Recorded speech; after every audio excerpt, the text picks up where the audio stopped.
All right.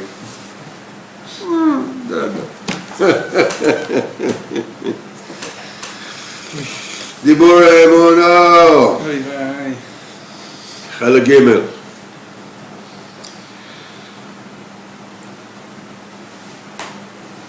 He says, and when I heard Chelek Gimel Daf Nun Beis, he says, when I heard this the emes diburim of Nuta, he says, I started crying. He says, in the depth of my I was so jealous of him that he was zeicher to stand in such a soil. Asher Chelkai. I was thinking to myself, at Bocha in our time, it was zeicher to stand in such a soil through crying and davening to Kadosh Baruch Hu. He says, a davar oyev v'noira. Who can imagine what is happening between those people that are sent to Siberia? The the weakening of the morale, of the intellect, of the body.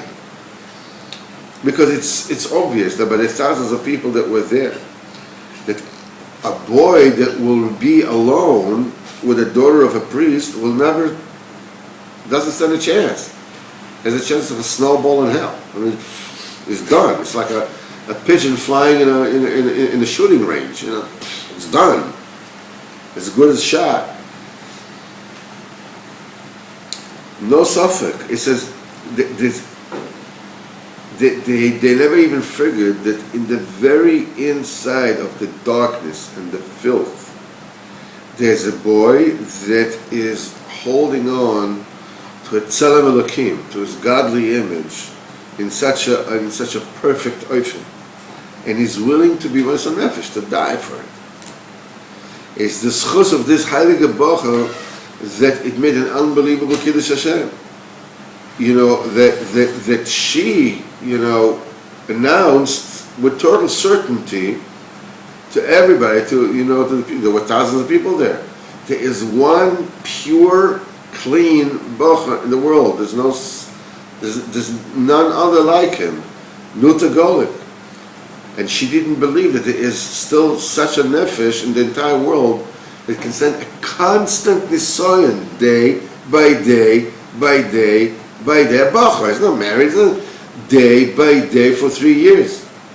Such a faraway place, who knows, nothing, gulnish. Alone, without friends, nobody to talk to, nobody to get chiyas from. You can't talk to anybody who says, listen, man, I'm about to fall. Help me out so you can, can get you back to sanity. Nobody. Without family. And at the end, he was yoitze without a mashu of a pgam for 3 years. Ashreloi.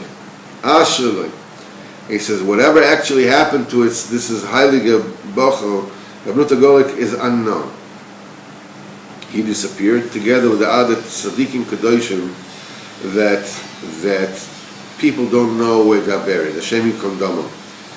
The Maisa was as follows: when he came back from jail in Siberia, he found out that his Rebbe, the tzaddik, his Rebbe, was jailed in a jail next to Moscow, in the penitentiary by Moscow, because he was spreading Yiddishkeit. He was spreading Yiddishkeit, and he was very upset by that.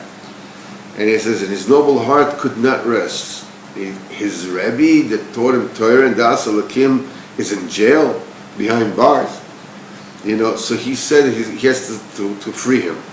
So first of all, he went to the jail to try to, and that was a very strange decision in those days. You're talking about Stalin days, okay? It's like the day of it was very, very difficult days. And Taka, when he spoke to Rabbi Yitzchak about this, Rabbi Yitzchak tried to prevent him from doing it. Hashem Yisborach will help in his own ways. You don't have to do something crazy and put yourself in danger like that.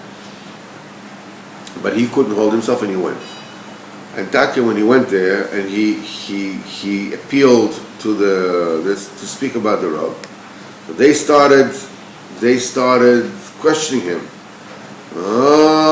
Then they found out he already sat, in jail for such crimes, so to speak. And when he saw that it's too much, that he saw that, they're about to really, so he ran away, and they chased him, and they shot him in the legs, and that's how they grabbed him. And again, they sent him to Siberia, and we don't know what happened to him. Shemi Kunoma. It says the name of Nuta Golik came up once more, and it was 1939. Rabbi Yitzchak got to Uman with tremendous Mesiras Nefesh, and he davened hidden. It says then Reb Nuta came to him to be moitzim with Kiyas Shef in the second day of Shoshana. This is At Khan.